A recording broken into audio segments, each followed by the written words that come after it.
ಜಗಮೆಚ್ಚಿದ ಚಿತ್ರಕಲಾವಿದ ನಾನು.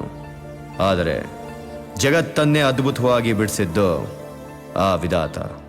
ನನ್ನ ಚಿತ್ರ ಬಿಡಿಸುವಾಗ ಬೇಜಾರಲ್ಲಿ ಮುನಿಸ್ಕೊಂಡಿದ್ನೋ ಅಥವಾ ಹುಡುಗಾಟದಲ್ಲಿ ನನ್ನ ಜೊತೆ ಆಟ ಆಡಬೇಕು ಅಂದ್ಕೊಂಡಿದ್ನೋ ಗೊತ್ತಿಲ್ಲ.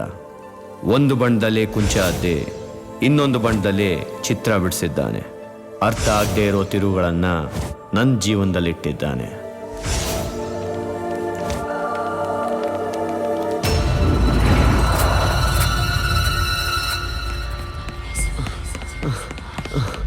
ಅರ್ಜುನ್, ನಿನ್ನಿಷ್ಟು ಬೇಗ ಸಾಯಿಸ್ತೀನಿ ಅನ್ಕೊಂಡ್ಯಾ?